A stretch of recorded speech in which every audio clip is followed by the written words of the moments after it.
Hi guys, Jason here from Trojan Photography, and today we're going to do a review of this mammoth of a lens. So, what is it? It's the Opteka 650 to 1300 lens, f8 to f16. So it is variable aperture.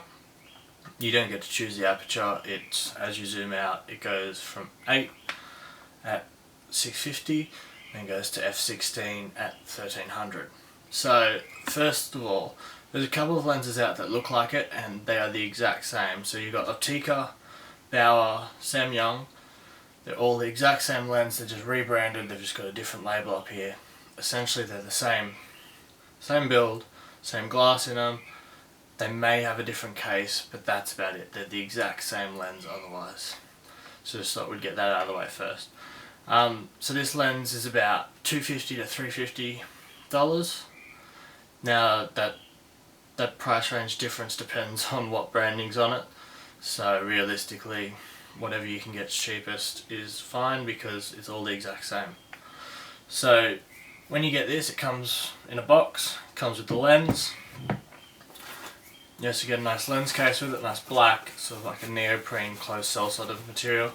It's really nice, it's thin, so it's okay.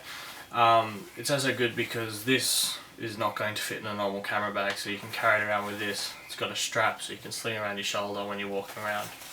So that's really good, and it's really handy to have so you don't get bumps, scratches on your lens. So that's really nice. So this is a decent weighted lens. It's really heavy, weighs 2 kilos, it's full metal. This is all metal all the way up. The cap's plastic, but even the lens hood, full metal. So that's really nice, it's solid. This thing's not going, like, you could use this as a weapon, it's solid. So that's really good. So the mount on it is just a normal screw mount, a T mount, and so when you buy it, you'll buy it for your camera brand. And so I've got it with the Canon lens mount on the end, so it's just a T-mount adapter, quite simply screws on, and then that goes onto my Canon body, which is good. So, and then if you buy into a different brand, you can just buy a new adapter which costs a couple bucks and you can keep using it, which is great. Also comes with a tripod collar on it, which is really good because once this is attached to your camera, you really don't want to have a tripod attached to your camera. You're just going to snap off the mount of that because this is so front heavy. So collar on there, comes with it, you loosen it off, spins around, it's really good. It's a nice solid metal like the rest of it, which is nice and very handy to have, especially when you're trying to shoot, because you will need to put it on either a monopod or a tripod. Realistically, you're not going to be holding this up to your eye for that long, not when it's 2 kilos. So it's got push-pull zoom. So first of all, it's got a locking ring here. So we'll hold it there. Lock, open, so you unlock it, and it goes out, and goes back in. Now, when it's on the camera, you've got to be really careful when you pull it out and the camera body's weighing down on it. You want to lift it a bit. That way it slides nicely. If the camera's weighing down on it, you're not going to be able to push in, okay? So on here's all your markings, all the way out. You got 650mm, f8, 800mm, f9.5. So it actually tells you what f-stop it's at, which is really nice. Something different, because your camera will not record any of this data, okay? So with the mount, because it's just a T-mount and you've just got an adapter, there's no electronics. So as I said before, the aperture is variable, but you're not able to change it in camera. It's solely dependent on how far out you zoom. Okay, so your camera will not record anything.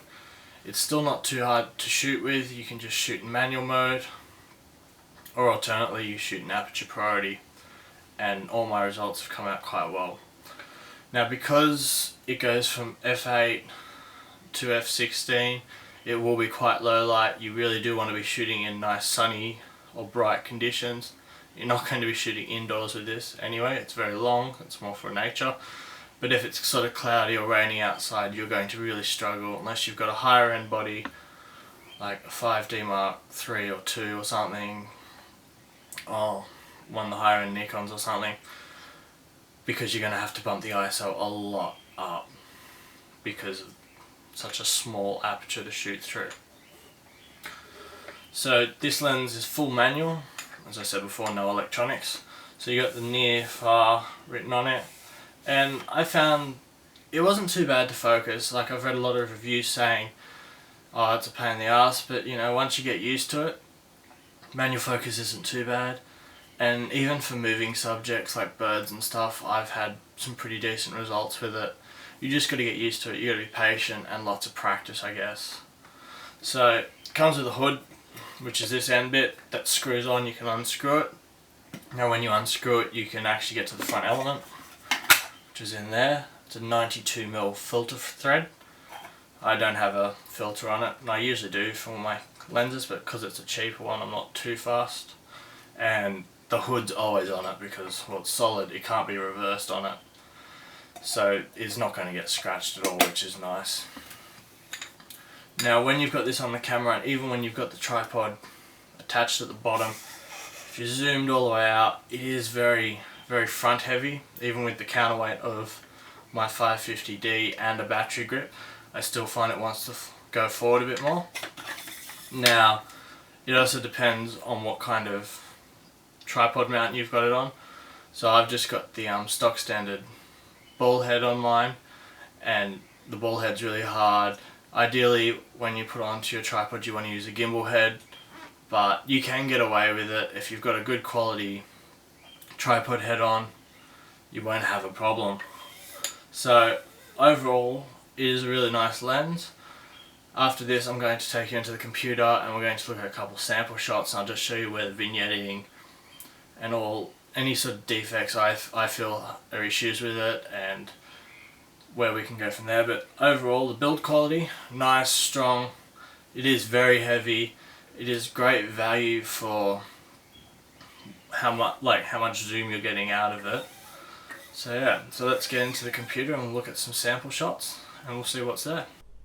So I just opened up the file in a couple of shots I took outside in Lightroom.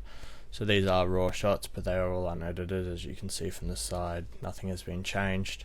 So first of all, I didn't mention how close you can focus. So it's advertised that it can focus down to 6 meters, which sounds like a lot, but at 650mm or 1300mm gets you quite close. But from real life tests, I found it's got to be over 10 meters. 10 to 12 meters is sort of the closest you can focus at.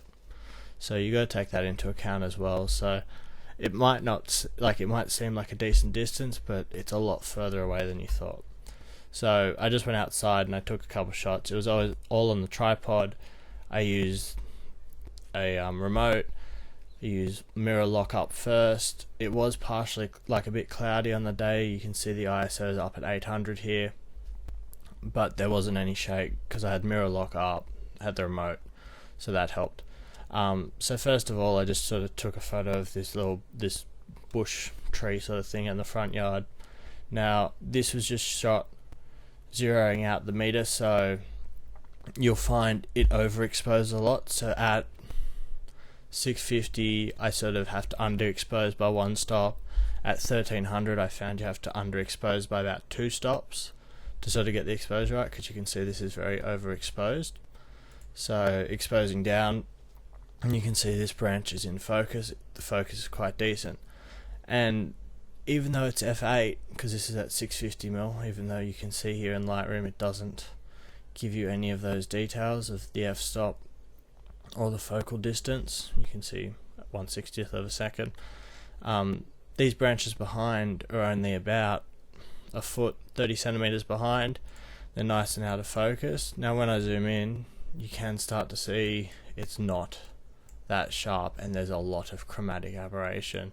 And I took lots of shots, and this is sort of the best one. Focus is on, I know that, but because I zoomed in when I was focusing on the screen. And now when you do that, when it's on tripod and you'll zoom in on live view or something, you'll find it very shaky. Like you breathe on the camera and the thing shakes really hard, so it's really hard to see. So you have to sort of, it's a lot of trial and error, and it takes a bit to get into. So here's sort of the first test shot I took, something nice and contrasty. It's just a white reflector pole just down the road. This is at 650mm. 180th of a second, ISO 100, so the best quality my camera will put out. And it looks quite sharp, and it's pretty sharp. So f8 obviously, because that's 650mm. But let's zoom in and you can see there's a lot of chromatic aberration. Now in post, like Lightroom or even Photoshop, we can get rid of it to an extent, but it is quite significant. But you can see the little patterns on the reflectors and stuff, and that is quite sharp, which is very impressive for a lens for $250. So it's quite good.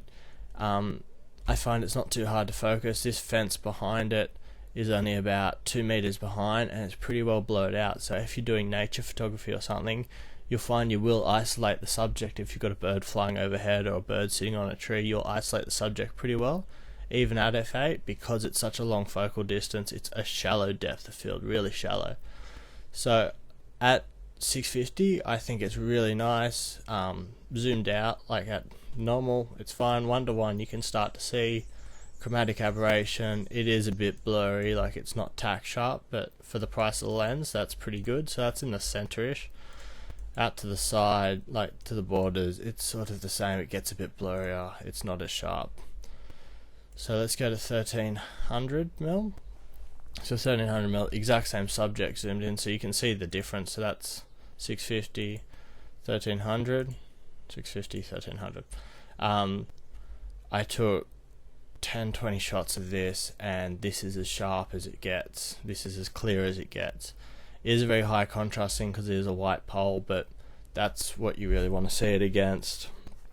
I found at 1300, as you can see, it's not that sharp. Zooming in, the sharpness just isn't that good.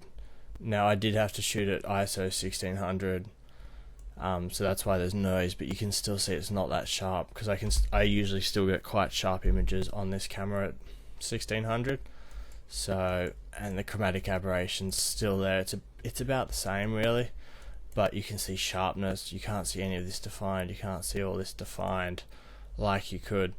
So f16 usually is quite good, but because that's sort of the aperture it's stuck at, you can't stop down to get any sharper. It's usable, and for amateurs it's fine, because you print at this size or something, you're not zooming in and pixel peeping, I find, and for $250 you're not really going to pixel peep too much. So that's it, guys. I hope you enjoyed the review. Overall, I think it's a really good lens for beginners. It's something to get into. It's a bit of fun. You want to try a bit of wildlife photography, I think it's good. I don't regret buying it. I still use it all the time for a bit of fun when I go out to nature or something. At 650, it is significantly sharp. Like, it is quite good. That is good quality. The chromatic aberration is a bit of an issue, but in post you can get rid of that. You can do a little bit of sharpening if you want, and I think it's good. Take note, at 1300, which is a ridiculously long zoom to begin with, you will lose a lot of sharpness, but it's still usable, especially for amateurs, and that's what this lens is based for. So overall, great build. Optical quality is pretty good. It does take a bit of getting used to, because there is no electronics, there is no autofocus, so you got to get used to it. You got to sort of take note. You have to stop down and underexpose the image to actually get it exposed correctly. But overall, I think it's a great lens. Definitely worth buying if you're a beginner and you want to try getting into wildlife photography before forking out a couple of grand, or like tens of thousands of dollars for like your brand name one. So yeah, overall, really good lens. I do recommend it to any amateur who wants to try get into wildlife photography. So thanks for that, guys. I hope you enjoyed the review. Give us a like. Make sure you click subscribe down below. You can check me out at www.trojanphotography.com or Facebook me. I'll have links in the description below. Any questions or comments about it, please just comment below and I'll reply to any questions. So thanks, guys.